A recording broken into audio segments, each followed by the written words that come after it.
भिवंडी में bulldozer action की तैयारी है। मेट्रो 5 फेज के प्रोजेक्ट को लेकर ही एक्शन किया जा रहा है। सैकड़ों दुकान और मकान को हटाने के लिए कल से ही बुलडोजर गरज रहे हैं और शहर के अंजूर फाटा से कल्याण नाका तक के 2 किलोमीटर के एरिया में अगर नगर पालिका की टीम अब एक्शन पर उतर आई है। सड़क को चौड़ा किया जा रहा है और इसी को लेकर प्रशासन इलाके में बुलडोजर कार्रवाई कर रहा है। पूरी सड़क को 36 मीटर चौड़ा करने का टारगेट है। इस पूरे रूट पर मेट्रो लाइन 5 का प्रोजेक्ट का काम तेजी से चल रहा है। इस कार्रवाई में आज दूसरे दिन भी आप देख सकते हैं बुलडोजर गरज रहा है। कल पहले दिन कई मकान दुकान पर प्रशासन का ये बुलडोजर चला। आज दूसरा दिन है, बुलडोजर एक्शन तेज है। प्रशासन के आला अधिकारी मौके पर मौजूद है। मकान हो चाहे दुकान हो, जिस पर लगा लाल निशान उसी के खिलाफ होगी कार्रवाई। ये तस्वीरें आप देख रहे हैं। अब बुलडोजर की इस कार्रवाई से हो सकता है कई लोगों को परेशानी भी आए, कई लोगों को रोजी रोटी का संकट भी खड़ा हो, कई लोगों के सिर पर से छत भी चली जाए। लेकिन सच्चाई ये है कि अगर सड़क पर अतिक्रमण करते करते करते अगर आशियाना आ जाए या दुकान आ जाए तो फिर उसको हटा देना ये प्रशासनिक जिम्मेदारी ही होती है। और इसलिए भिवंडी में आप ये बुलडोजर एक्शन का दूसरा दिन देख रहे हैं, जहां मेट्रो 5 प्रोजेक्ट को लेकर कार्रवाई हो रही है। और भिवंडी के अंजूर फाटा से लेकर कल्याण नाका तक ये कार्रवाई की जा रही है और निशाने पर सैकड़ों घर, मकान, दुकान है। प्रशासन के मुताबिक 15 दिन पहले कार्रवाई को लेकर नोटिस दिया गया था। एक दिन पहले भी लोगों को प्रशासन की तरफ से कार्रवाई की जानकारी दी गई थी और प्रशासन के मुताबिक जिन लोगों ने लाल निशान तक खुद से कार्रवाई की है उन पर एक्शन नहीं लिया जा रहा है। ये कार्रवाई उन मकानों और दुकानों पर किया जा रहा है जो आदेश के बावजूद भी हटाने के लिए तैयार नहीं थे और अतिक्रमण के दायरे में आ रहे हैं। तो ये तस्वीरें आप देख रहे हैं जहां इस वक्त बुलडोजर एक्शन चल रहा है। देखिए, हर खबर के दो पहलू होते हैं। एक पहला पहलू तो ये है कि भिवंडी शहर के अंदर मेन रोड पर ये कार्रवाई चल रही है और पुलिस फोर्स का अमला स्पॉट पर तैनात है। सड़क को चौड़ी करना उनकी जिम्मेदारी है और कार्रवाई भी इसलिए की जा रही है। 36 मीटर तक रास्ता चौड़ा करना है, जबकि 2 किलोमीटर के रेंज में ये पूरा एक्शन होना है। नगर पालिका ने पहले ही नोटिस भेज दिया था। अवैध निर्माण को हटाने के लिए पहले ही चेतावनी दे दी गई थी। अब दूसरा पहलू इसका ये है कि अतिक्रमण होने कैसे दिया जाता है, प्रशासन उस वक्त तक कहां रहता है जब अतिक्रमण हो रहा था, दुकानें कैसे बन जाती है, मकान कैसे लग जाते हैं, शटर कैसे आ जाते हैं, ये एक अहम सवाल है। Kalyan Naka to Anjur Phata road winding हो रही है, इनको पूरी नोटिस वगैरह सब कुछ नोटिस दी गई है। 15 दिन पहले भी सूचना दी गई है, 24 घंटा पहले की भी दी गई है। बारंबार मैं खुद असिस्टेंट कमिश्नर होने के नाते मैं, मेरा फील्ड निरीक्षक, मेरा स्टाफ और पूरे सब लोगों ने यहाँ पर्सनल एक प्रॉपर्टी को यहाँ के विजिट करके पर्सनल बोला गया है। रात के 9-10 बजे तक भी बोला गया है। पूरा due process of law follow किया गया हमने। ज़्यादा नहीं तो जितना मार्किंग हुई उतने तोड़ा जा रहा है। इनको बोला गया खुद से खोलो, अब किसी भी मारेगा थोड़ा 19-20 आगे पीछे हो गई। इन्होंने चाहता था, इन्होंने खोलना चाहता, इन्होंने खोला नहीं। 36 मीटर का रोड वाइंडिंग यहाँ से अंजूर फाटे तक है। हमारे सहयोगी समीर भी से भिवंडी से लाइव जुड़ गए हैं। समीर, पहले तो जो कार्रवाई चल रही है वो तस्वीरें दिखाएं और कितना हिस्सा जो है वो ढाया जा चुका है और कितना काम बाकी है।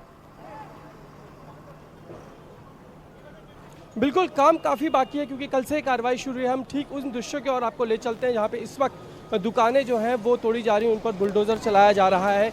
ये दृश्य हम आपको दिखा दें कि जेसीबी की मदद से ये पूरी कार्रवाई को अंजाम दिया जा रहा है। देखिए यहाँ पे जेसीबी लगभग 2 जेसीबी जो है लगातार रखाए हुए हैं और कार्रवाई चल रही है और ये लगातार कार्रवाई कल से शुरू हुई है और बड़े पैमाने पर यहाँ पे जो दुकानें हैं वो तोड़ी जा रही हैं। भिवंडी महानगर पालिका की ओर से भी इनको नोटिस दी गई थी और साथ ही साथ MMRDA, चूँकि जिनके पास ये काम है, देख सकते हैं आपकी गुबार जो है धूल मिट्टी का इस वक्त उड़ रहा है यहाँ पर और बड़े पैमाने पर यह कार्रवाई है क्योंकि कल भी काफ़ी दुकानें टूटी है और आज भी उन्हें तोड़ने का काम जारी। साथ ही साथ यहाँ ट्रैफिक भी है इसलिए धूल मिट्टी का गुबार जो उड़ता हुआ हम यहाँ देख रहे हैं और ये कार्रवाई काफ़ी बड़े पैमाने पर होनी है। एक समीर, आप जरा लोगों से बात करें कि क्या इस कार्रवाई को लेकर वो खुद भी मुतासिर हैं, क्या वो इसका सहयोग कर रहे हैं? बिल्कुल, यहाँ पर हम पहले दृश्यों में दिखा दें, यहाँ पे काफ़ी लोग जो है इस वक्त अपनी दुकानों को हटाने का काम कर रहे हैं। हम लोगों से जानते हैं ये कार्रवाई आपको चल रही है, आपको बताया गया था पहले? नहीं, ये सिर्फ 24 घंटे में शनिवार के दिन नोटिस दे करके तोड़ा गया है। शनिवार को 24 घंटे? हाँ। उसके पहले कुछ बताया गया था? नहीं, उसके पहले बोले पेपर जमा करिए आप लोग कोऑपरेट कर रहे हैं अभी इस कार्रवाई को? नहीं, हम लोग तो कॉपरेट पूरा कर रहे हैं, हमने कंपेसेशन नहीं दिया जा रहा भाई। हम तो पूरा, हम लोग बोला 36 मीटर का जो है आपका है डीपी में, वो तो अभी मंजूर भी नहीं, हम तो देने को तैयार ही है। सिंधे साहब भी बोले कि ना आपको ना हम कंपेशन करवाएंगे, पर तोड़ा जा रहा है। अभी हम लोग 24 घंटे में दवा खाना था, मैं रात भर 4 बजे तक सामान निकाले हमने। आपका क्या क्या दुकान था?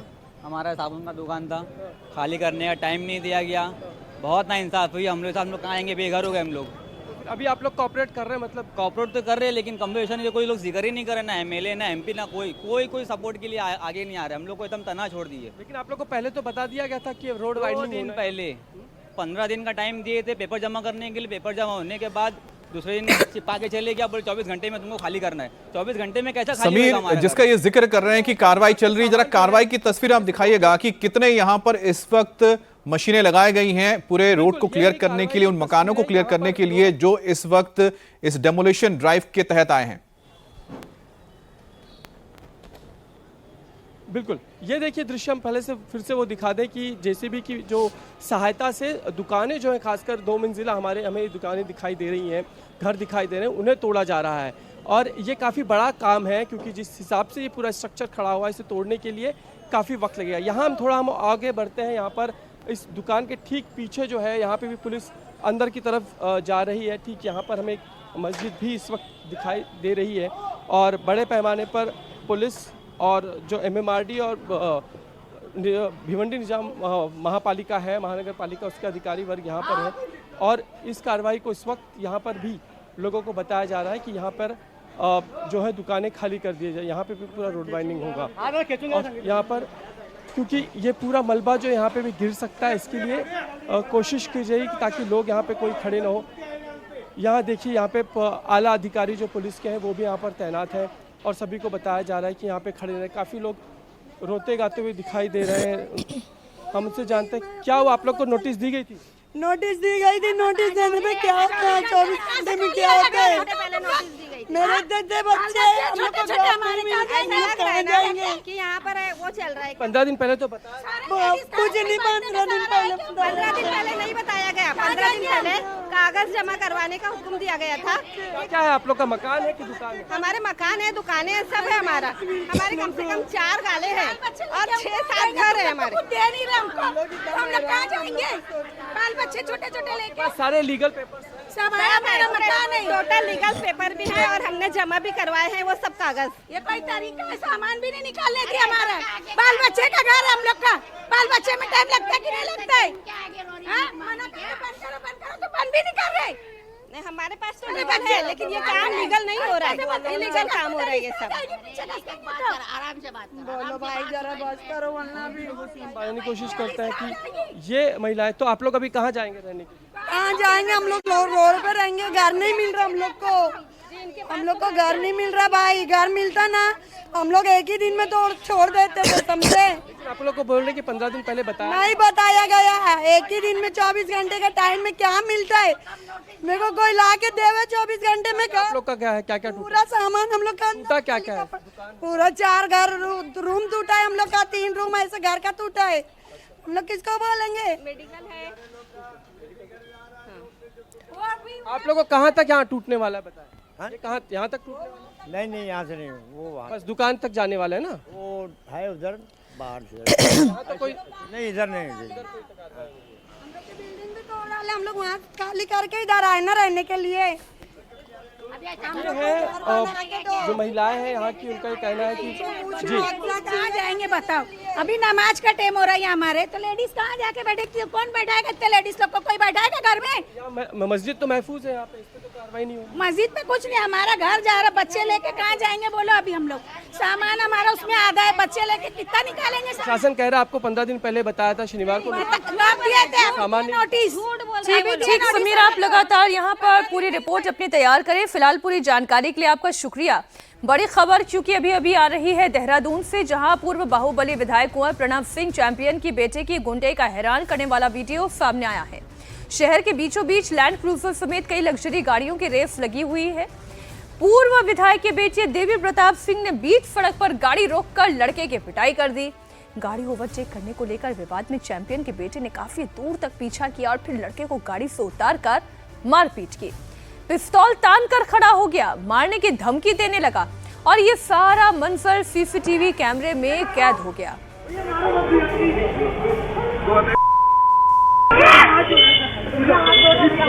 और इस पूरे मामले में पीड़ित लड़का पूर्व मुख्य सचिव का बेटा है। लड़के का नाम आर यशवर्धन है, जो अपने दोस्त के साथ गाड़ी से जा रहा था। तभी ओवरटेक को लेकर विवाद हुआ और फिर चैंपियन के बेटे ने रेस लगाकर लड़के का पीछा किया। बीच सड़क पर गाड़ी रोककर पहले आर यशवर्धन को नीचे उतारा और फिर अपने दोस्तों के सामने जमकर मारपीट करने लगा। लड़के की शिकायत पर पुलिस ने अब एफआईआर दर्ज की है। आरोपी दिव्य प्रताप सिंह के खिलाफ आर्म्स एक्ट की धाराएं भी लगाई गई हैं।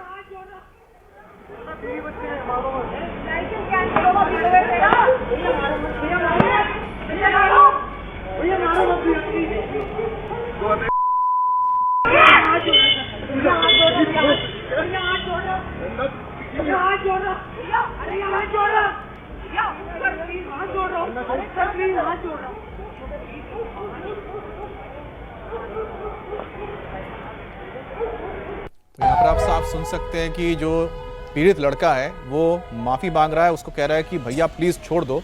लेकिन ये उस वक्त जब ओवरटेक कर रहा था उस वक्त की तस्वीर है। ये ब्रेक मारेगा, ध्यान।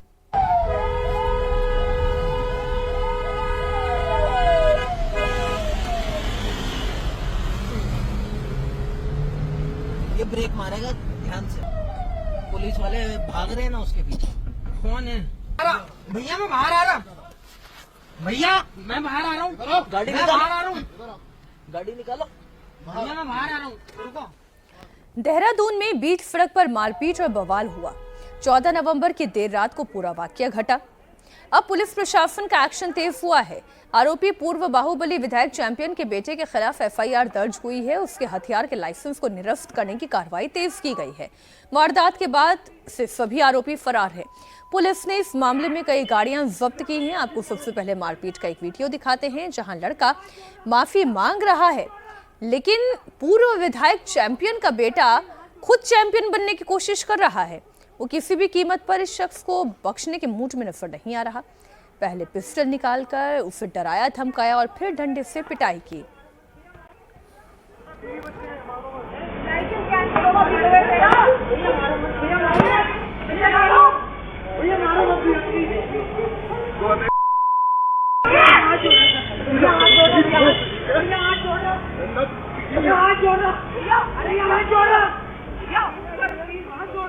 और पूर्व बाहुबली विधायक कुंवर प्रणव सिंह चैंपियन भी कई बार विवादों में रहे हैं। अब बेटे दिव्य प्रताप सिंह की हरकतों से माहौल और गर्मा गया है। सबसे बड़ी बात तो यह है कि पीड़ित लड़का भी कोई मामूली नहीं है, पूर्व मुख्य सचिव का बेटा है। ऐसे में बीच सड़क पर दौड़ाकर पिटाई करना और पिस्तौल लहराते हुए धमकाना, ये सब कैमरे में कैद हुआ है। ये पीड़ित की शिकायत पर दिव्य प्रताप सिंह के साथ मौजूद गनर को भी निलंबित कर दिया गया है। बहरहाल दोनों ही जो यहाँ पर पीड़ित हैं और जो अत्याचार कर रहा है, दोनों ही रसूखदार परिवार से आते हैं।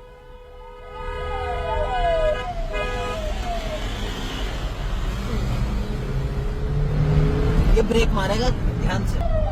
पुलिस वाले भाग रहे हैं ना उसके पीछे। कौन है? भैया मैं बाहर आ रहा। और आइए अब बात करते हैं बिहार की सियासत की। बिहार विधानसभा चुनाव के नतीजों के बाद आरजेडी में जहां घमासान है, वहीं एनडीए बिहार में नई सरकार बनाने की तैयारियों में जुटा हुआ है। बिल्कुल, और नई सरकार को लेकर फॉर्मूला भी फाइनल हो चुका है। 20 नवंबर को नीतीश कुमार 10वीं बार सीएम पद की शपथ लेंगे। उनके साथ 2 डिप्टी सीएम भी शपथ लेंगे।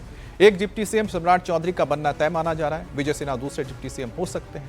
इतना तय है कि सरकार में भी 2 डिप्टी सीएम होने जा रहे हैं। पटना के गांधी मैदान में शपथ ग्रहण की तैयारियां शुरू हो चुकी हैं। बिहार में एनडीए को बम्पर बहुमत मिला है। सीटों की संख्या 200 के पार है, इसलिए शपथ ग्रहण समारोह भी भव्य है। कल नीतीश कुमार राज्यपाल आरिफ मोहम्मद खान से मिले थे और इस मुलाकात के दौरान और मौजूदा विधानसभा को भंग करने की सिफारिश भी हुई थी। अब नीतीश कुमार को 19 नवंबर को एनडीए विधायक दल का नेता चुना जाना है। इसके बाद राज्यपाल से मिलकर वो सरकार बनाने का दावा पेश करेंगे और 20 नवंबर को शपथ ग्रहण समारोह होगा। शपथ ग्रहण को लेकर बिहार बीजेपी अध्यक्ष दिलीप जायसवाल ने बड़ा बयान दिया है। जायसवाल ने कहा है कि गांधी मैदान में होने वाले शपथ ग्रहण में करीब 2 से लेकर 3 लाख लोग शामिल होंगे। और दिलीप जायसवाल ने कहा कि पीएम मोदी के अलावा एनडीए शासित राज्यों के सीएम भी इस शपथ ग्रहण समारोह में शामिल होने जा रहे हैं। कल विधायक दल की बैठक है, उसके बाद फिर एनडीए के विधायक दल की बैठक होगी और 20 तारीख को शपथ ग्रहण समारोह गांधी मैदान में मनाया जाएगा और इसमें अपने यशस्वी दुनिया के लोकप्रिय नेता और यशस्वी प्रधानमंत्री श्री नरेंद्र मोदी जी का और उनके साथ साथ हमारे सभी भाजपा के वरिष्ठ नेता, विभिन्न प्रदेश के मुख्यमंत्री और उप मुख्यमंत्री और समाज के गणमान्य लोगों को भी उसमें आमंत्रित किया गया है। और साथ साथ जिस महान मतदाता ने अपार जन समर्थन फिर एक बार एनडीए सरकार को दिया है, सभी आम मतदाता को भी इसमें आमंत्रित किया जा रहा है और करीब 2 से 3 लाख लोग इस ओथ शिरोमणि में, शपथ ग्रहण समारोह में उनकी उपस्थिति, ऐतिहासिक उपस्थिति दर्ज होगी। और नई सरकार का फॉर्मूला क्या होगा, यह लगभग साफ हो चुका है। बीजेपी और जेडीयू एक समान 101 सीट पर चुनाव लड़ी थी। कैबिनेट में दोनों के मंत्री भी एक समान होंगे। बीजेपी सबसे ज्यादा सीट पाने वाली और सबसे बड़ी पार्टी है, 89 सीट मिले हैं, उसके 15 मंत्री हो सकते हैं, जबकि 85 सीट के साथ जेडीयू दूसरे नंबर पर रही है तो उसके 14 मंत्री हो सकते हैं। अगर इसमें नीतीश को भी जोड़ लेते हैं तो कैबिनेट में जेडीयू और बीजेपी के मंत्रियों की संख्या बराबर हो जाएगी। कैबिनेट में चिराग पासवान की पार्टी एलजेपी को 3 पद मिल सकते हैं, जबकि जितिन राम मांझी और उपेंद्र कुशवाहा की पार्टी को एक विधायक मंत्री बनाया जाएगा। और किस पार्टी का कौन कौन व्यक्ति मंत्री बनेगा, अब इसे आखिरी रूप दिया जा रहा है। जेडीयू नेता ललन सिंह और संजय झा दिल्ली पहुंच चुके हैं, जहां वो बीजेपी नेताओं से मुलाकात करेंगे। व्यक्तिगत ये हम लोग जानते हैं कि 20 तारीख को शपथ ग्रहण होगा, प्राइम मिनिस्टर भी वहाँ जाएंगे। हम लोगों को भी जाने के लिए कहा गया है। कितने मंत्री बन रहे हैं उसका नाम तो आ ही रहा है कि 35-36 मंत्री बनेंगे, उसमें 15-16 जब भाजपा के होंगे, 14-15 होंगे इनका जेडीयू के, और 3 होंगे लोजपा के, और 1-1 होंगे हिंदुस्तानी अवाम मोर्चा सेकुलर के और रालोसपा के। तो बोल रहे थे कि बहुमत मिलेगा, उसके बाद फिर महाराष्ट्र वाली स्थिति यहाँ होगी। तो क्या स्थिति है सब लोगों को मालूम है। लोग आशंका व्यक्त कर रहे थे, जनता को भड़का रहे थे कि महाराष्ट्र में जिस तरह से सीएम बदल दिया इन लोगों ने यह होगा, लेकिन सब लोग देख ही रहे हैं कि नीतीश कुमार फिर से बिहार के मुख्यमंत्री बन रहे हैं। तो विपक्ष के लोग क्या कर रहे हैं, इससे क्या मतलब है, कोई मतलब नहीं। इस बीच एक बड़ी खबर आपको बता दें, गृह मंत्री अमित शाह से मिलने के लिए संजय झा पहुंचे हैं। जेडीयू कार्यकारी अध्यक्ष हैं संजय झा। बिहार मंत्रिमंडल पर चर्चा हो रही है, गृह मंत्री अमित शाह के से मिलने के लिए पहुंचे हैं संजय झा। अब बिहार में नई सरकार के गठन के लिए तैयारियां भी जारी हैं। इस बीच विधायकों के लिए नया बंगला बनकर तैयार हो गया है। चुनाव में जीतकर आए एमएलए के लिए 44 एकड़ से ज्यादा के एरिया में 246 ड्यूप्लेक्स तैयार किए गए हैं। 3 BHK के हर बंगले के बाहर विधानसभा का नाम लिखा है। ये क्या कुछ खास है इसमें, विधायकों के लिए इसमें किस तरह की व्यवस्था की गई है, ये आपको दिखाते हैं हमारे सहयोगी नीतीश चंद्र ने एक रिपोर्ट भेजी। बिहार विधानसभा के लिए चुने गए नए विधायकों के लिए नया नया बंगला बनकर तैयार हो गया है। बिहार में विधानसभा सदस्यों की संख्या 243 है और उनमें से 181 विधायकों के लिए बिल्कुल नया बंगला बनकर तैयार हो गया है। इससे पहले 62 बंगले तैयार हो गए थे, लेकिन अधिकतर बंगले जो हैं ये अब तैयार हुए हैं। 181 ऐसे बंगले जो डुप्लेक्स हैं, और यहाँ पर देखिए लगातार आपको जो बिल्डिंग नज़र आ रही है, ये सभी जो नए चुने हुए विधायक हैं उनके लिए बनकर तैयार हो गया है। यहाँ देखिए घर के ठीक आगे के हिस्से में जिस विधानसभा क्षेत्र के विधायक को ये बंगला आवंटित होगा वो नाम भी लिख दिया गया है। जैसे सामने देखिए सोनवर्षा विधानसभा क्षेत्र संख्या 74, यानी सोनवर्षा विधानसभा क्षेत्र से जो विधायक चुन कर आए हैं उनको इसी बंगले में रहना होगा, किसी दूसरे बंगले में वो नहीं रह सकते हैं। ठीक बगल की बिल्डिंग सहरसा विधानसभा क्षेत्र संख्या 75। तो इस तरह से ये तय कर दिया गया है कि कौन सा बंगला किस विधानसभा क्षेत्र के विधायक को मिलेगा। बिहार में एक समय ऐसा भी था जब नई सरकार बनने के बाद बंगले पर लोग अपना नेम प्लेट लगा देते थे, उनसे बातचीत कर लेते थे कि ये बंगला मेरे नाम से होगा, मैं इसमें रहना चाहता हूं, और यहाँ चारों तरफ हिस्से में देखिए 44 एकड़ में बना है और एक डुप्लेक्स जो है करीब 3700 स्क्वायर फीट का है। 3 BHK का ये बंगला और इस बंगले में खूबसूरती का भी पूरा ध्यान रखा गया है। प्लांटेशन भी किया गया है, सीवरेज ट्रीटमेंट प्लांट भी यहाँ पर है, WTP भी है, सोलर लाइट की व्यवस्था है, तमाम वो चीज़ें यहाँ पर की गई हैं। हमारे साथ यहाँ इंजीनियर हैं, उनसे हम समझते हैं। ये बताइए कि इसमें क्या क्या सुविधाएं हैं और क्या कुछ है इसमें? दरअसल हम ग्राउंड फ्लोर से स्टार्ट करते हैं, तो जैसे ही आप फर्स्ट में आप देख रहे हैं जहाँ कोटा लगा हुआ है वो अपना पार्किंग एरिया हो गया। पार्किंग एरिया से डबल डोर से आप अंदर घुसते हैं तो आप सबसे पहले राइट साइड में आपका आएगा ऑफिस रूम। ऑफिस रूम के बाद PA रूम आ जाएगा। ऑफिस रूम में हम लोग का बाथरूम, इंग्लिश टॉयलेट वगैरह अटैच है। उसके बाद से डाइनिंग हॉल, ड्राइंग हॉल और किचन आपको ग्राउंड फ्लोर पे मिल जाएगा। और फर्स्ट फ्लोर पे हम जो बात करते हैं उसमें 3 BHK का है, जैसे कि सर बताया आपको। तो उसमें एक विधायक जी के लिए हो जाएगा पर्सनल और 2 रूम में आपको AC भी मिल जाएगा। और उसी के ऊपर आते हैं, टॉप में आते हैं हम, तो टॉप में आपका सब स्टाफ रूम हो जाएगा। स्टाफ रूम 2 स्टाफ रूम दिया गया है, उसको गार्ड रूम भी आप एक बोल सकते हैं। और उसके साथ किचन, बाथरूम ये सब अटैच है। और तो अब 181 जो नए बंगले हैं अभी पूरी तरह से खाली हैं, पूरा काम लगभग हो गया है? जी, पूरा काम हो गया है। और सब अपना जो विधायक जो बंगला लिखा हुआ है, जैसे कि आप नाम देख रहे होंगे फ्रंट पे, तो वो अपना आके देख रहे हैं और अपना विचार कर रहे हैं कि जब से आना है अपना वो 2-4 दिन में आप शिफ्ट होंगे। तो बंगले पूरी तरह से तैयार हैं। विधायक जी आकर यहाँ देख भी रहे हैं, पसंद भी कर रहे हैं, जो कमियां हैं वो बता भी रहे हैं। और बिल्कुल चूंकि नए सिरे से ये बंगला तैयार किया गया है तो जाहिर है काफी खूबसूरत है। और इस वक्त की बड़ी खबर शिमला से आ रही है, जहां पर संजौली मस्जिद के विवाद ने तूल पकड़ लिया है। अब से थोड़ी देर बाद हिंदू संगठनों के कार्यकर्ता थाने के बाहर प्रदर्शन करने वाले हैं। देवभूमि संघर्ष समिति के 6 कार्यकर्ताओं पर मुकदमे के खिलाफ संजौली थाने के बाहर प्रदर्शन शुरू होने वाला है। शुक्रवार को यह मामला तब भड़क गया जब कुछ कार्यकर्ताओं ने नमाजियों को मस्जिद में जाने से रोक दिया था। दरअसल इस मस्जिद को म्युनिसिपल कॉर्पोरेशन कोर्ट ने अवैध बताया था और इसे गिराने का ऑर्डर भी दिया गया था, जिसके बाद यहां तोड़फोड़ की कार्रवाई भी शुरू हो गई थी। लेकिन मस्जिद कमेटी और वक्फ बोर्ड ने जिला अदालत में फैसले को चुनौती दी थी। अब जिला अदालत ने भी नगर निगम कोर्ट के आदेश पर मुहर लगा दी है, जिसके बाद हिंदू संगठन के कार्यकर्ता इस मस्जिद को पूरा गिराने की मांग कर रहे हैं। और हमारे साथ संवाददाता पुनीत परिंजा भी जुड़ गए हैं। पुनीत, फिलहाल क्या हालात है? क्या प्रशासन की ओर से कोई रास्ता निकाला जा रहा है जो ये गतिरोध पैदा हो गया है? देखिए, इस समय मैं संजौली थाना जो है उसके बाहर मौजूद हूँ। ये तस्वीर आप देखेंगे कि ये संजौली थाना है और यहाँ से करीब 500 से 600 मीटर दूर जो है वो संजौली मस्जिद है, जिसको लेकर पूरा विवाद है। 1 अक्टूबर 2025 को जिला अदालत ने पूरे के पूरे ढांचे को अवैध करार दिया था और उसके बाद अब बीते शुक्रवार को जब कुछ नमाजी वहाँ पर नमाज करने के लिए गए तो लोगों ने उसका विरोध किया, जिसके बाद इसी पुलिस स्टेशन में 6 लोगों के खिलाफ FIR दर्ज हुई है। अब यहाँ से ये कुछ लोग जो हैं वो यहाँ पर पहुंचे हैं, जो ये कह रहे हैं कि हम इसका विरोध कर रहे हैं। गिनती ज़्यादा नहीं है, 5 से 6 के करीब जो लोग हैं वो इस वक्त यहाँ पे आपको दिखाई दे रहे होंगे, जो यहाँ पर विरोध कर रहे हैं। और उनका ये कहना है कि जो FIR दर्ज की गई है वो गलत है, उसे निरस्त किया जाना चाहिए। और अगर FIR दर्ज जो है उसको निरस्त नहीं करते हैं तो वो अपने जो है यहाँ पर प्रदर्शन करेंगे। इस वक्त कुछ वो बोल रहे हैं, उनसे हम सुन लेते हैं कि क्या बातचीत जो है वो चल रही है। नमाज रोकने के लिए हमारी बहनें खड़ी थी। कुछ लोगों ने मीडिया के बंधु के जो कैमरे थे उनमें भी एक चेहरा कैद हुआ। बहुत बड़ा चेहरा है, बहुत धनाढ्य व्यक्ति है, इस्लामिक व्यक्ति है।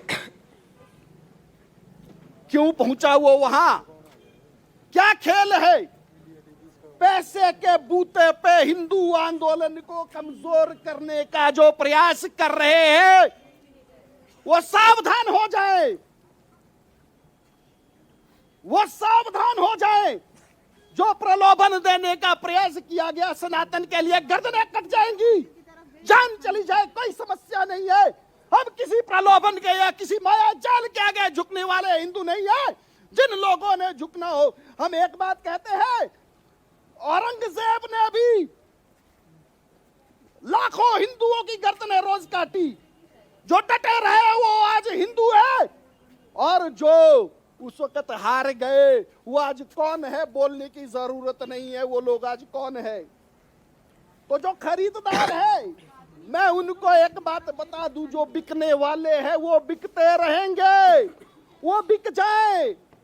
हमें उस पर कोई दिक्कत नहीं है, परंतु जो सनातन के सिपाही जो इस आंदोलन में पहले दिन खड़े थे वो आज खड़े हैं, आखिर तक खड़ेंगे।